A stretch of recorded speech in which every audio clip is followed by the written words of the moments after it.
Hello and welcome to Akshu's Kitchen. Today we will see how to prepare chicken tikka masala, for which we will need the following ingredients to serve approximately 2 to 3 people. Chicken tikka prepared from around about 300 grams of chicken breast fillets. The recipe of this chicken tikka you can find in Akshu's Kitchen channel on YouTube. So prepare it and keep it ready.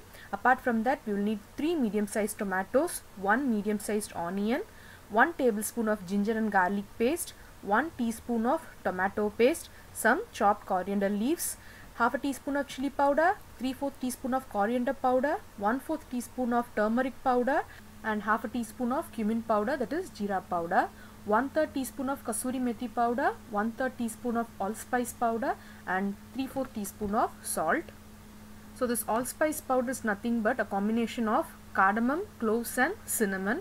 I've taken about 25 to 30 whole cardamom, 30 to 35 whole cloves and one big stick of cinnamon. You can see when I crush it, you can get so many pieces like this, approximately 2 inches in length.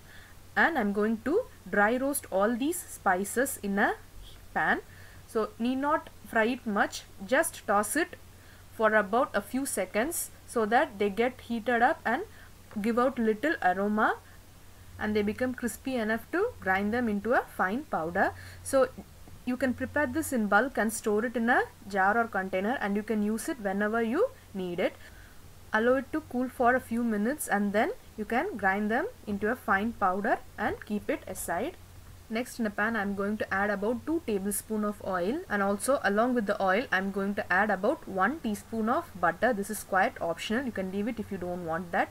And then when it melts, I am going to add the 1 medium sized onion which I have very finely chopped, and fry it for a minute or two until it becomes little soft and turns light brown in color.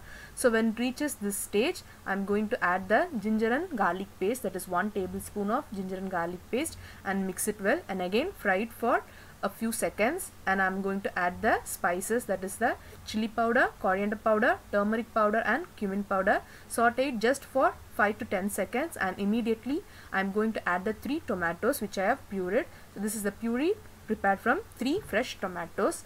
Now mix it all well together and allow the tomatoes to get cooked. So I am going to close it with the lid and allow it to get cooked for about 3 to 5 minutes. So after about 5 minutes, you can see the tomatoes has got cooked well and the moisture has also reduced. Again I am going to cook it for another 2 to 3 minutes with the lid open so that it gets completely dried up, losing all the moisture. So now you can see after about 2 to 3 minutes it is completely cooked and dry. At this stage I am going to add the remaining ingredients, that is the kasuri methi powder, that is the dried fenugreek powder, the allspice powder and salt, and give them a good mix. Once it is completely mixed, I am going to add some cream to this, that is 200 to 250 ml of fresh cream, and mix all the ingredients well together so that the masala obtains a lighter color, good orange color. And to this I am also going to add about 1 cup of additional water to this and allow the gravy to come to a boil. Also, to get the restaurant effect, you can add a pinch of red food color to this. This brightens up your curry. Now in medium flame, allow it to come to a boil, and once it comes to a boil, I am going to add the 1 teaspoon of tomato paste and mix it well together till it dissolves in the curry. And finally add the prepared chicken tikka to this curry and allow it to simmer in medium flame for about 4 to 5 minutes so that the chicken absorbs the flavor of the curry and gives out a good aroma.